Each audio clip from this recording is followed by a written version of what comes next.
So I was born in Switzerland, and for around 19 years old, I moved to the United States for college in Ohio. That was sort of my journey in the United States to start. I didn't actually plan on staying, but then I got all these opportunities for a master's degree, which I moved to Virginia for. Started my master's. Turns out I was pretty good at building stuff. So I got an opportunity to do a PhD, and I ended up being in a big research lab doing essentially tissue engineering, which is something I kind of fell into. My background is optics, and I ended up sort of combining optics with tissue engineering, and that was actually my PhD as well. So essentially imaging cells, individual cells in tissues as they are growing is a new kind of a modality that we developed during my PhD.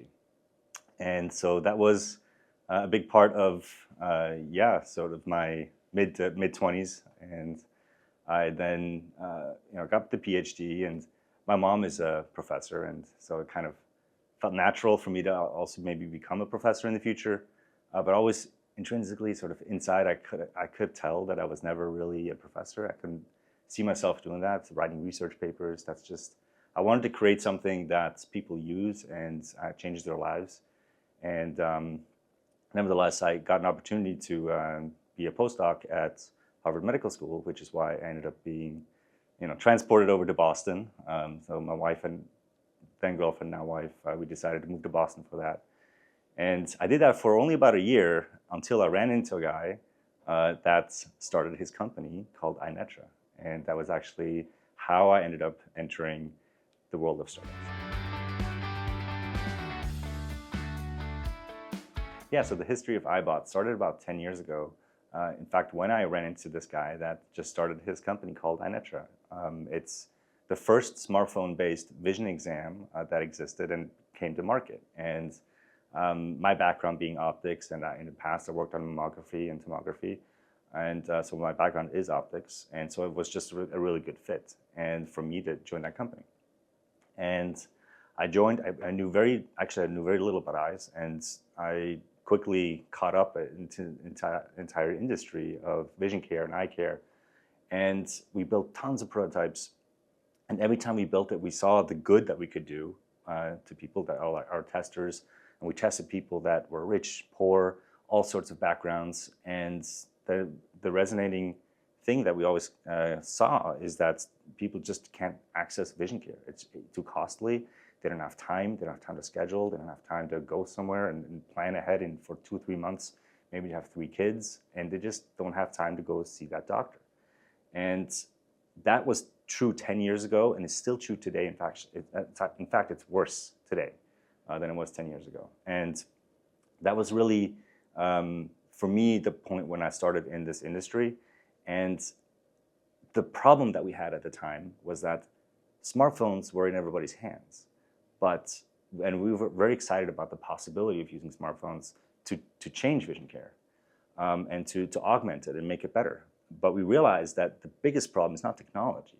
It's actually the interface itself. The thing that people interact with is what nobody could actually get past. And that was the big inspiration back then already, that we realized we have to fix the interface. It's the interface that people actually need to have solved, such that you just need to push a button and it happens automatically for you. That was the big inspiration that we had back then, and I carried along this idea many years, sort of was marinating in my head until 3 years ago we decided to start this. What motivates me and also the team? I think there's a couple of moments. One, especially since the beginning of this company and into the future, our mission is to make vision care accessible to everybody equally. And the equally part is important here because you have people on the wealthier side that actually have far easier access to vision care versus the lower third of our population with access simply doesn't have the means or the time. People working 80 hours a week, maybe at a sort of like in the back of a kitchen. They don't have time to go to the doctor and get like new glasses. And so what motivates us is the ability to create something that anyone can use, and it only takes them 90 seconds of their time. They just need to walk up, push a button, and it's done for them. And to us, that was really at the core of the mission. Eyebot is, we want to make vision care accessible to all. And we put our first kiosks out that were ready for testing. We put them out in shopping centers, and we saw exactly that. We had anyone really use it. We got young people using it. Our oldest confirmed user is 88 years old. We had an entire, essentially, spectrum of people. And when we saw these things, we knew we're onto something very big. And I still get goosebumps from thinking about this, because we think we have actually an interface and a technology that allows us actually getting to our mission. We have, of course, some of the challenges that hardware companies do have. It's like we can't iterate as fast as our software counterparts. I would say that's one of the harder things to solve. But we know from the very beginning, this was a decision we made, that we're building dedicated technology for retail and for clinical scenarios. That allows us to really provide solutions that are very tailored to the situation. So in the future, people can just walk into a store, push a button, buy glasses. In the future, people can just walk into Kroger, get an eye scan, get a prescription, buy glasses. And that's only possible if you actually bake on a new hardware product. And so we decided early on that's the way to go. And all the software incumbents, the pure software incumbents, are going to die on that hill. I was always on the sidelines, always looking at some of these CEOs or company leaders, and I was always thinking, I want to be that. And for many years, I always stuck to the sidelines, and I was worried it may be too complicated or maybe too stressful, or it's never the right time.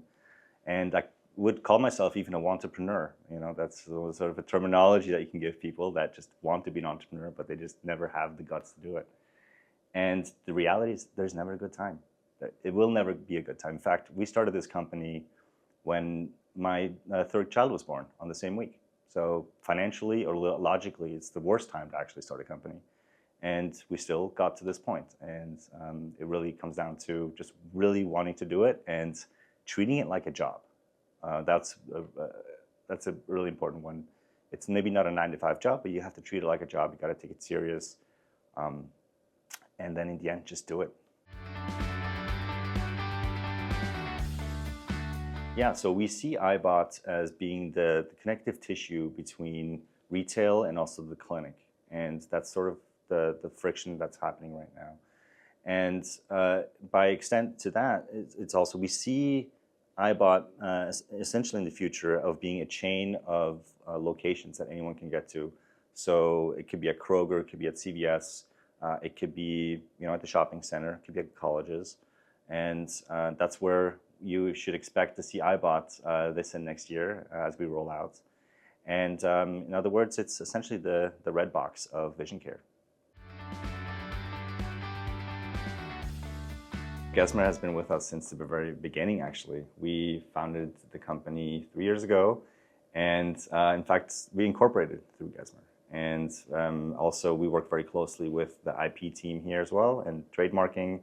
In fact, we're 2 blocks away, and that's also what's so great about Gesmer. I've walked over here numerous times to talk with some of the attorneys here and the resources to discuss our IP portfolio and trademarking strategy. And it's just fantastic to have this next door. So we go with Gesmer because they're extremely smart, very experienced in all the entire range of startups, incorporation to IP, to hiring, to all sorts of strategies.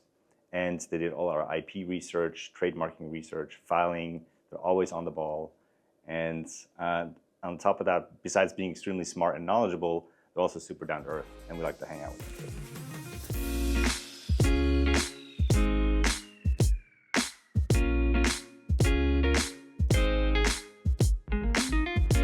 Thanks for watching. If you'd like to learn more, reach out on our social media or go to our website, Gesmer.com.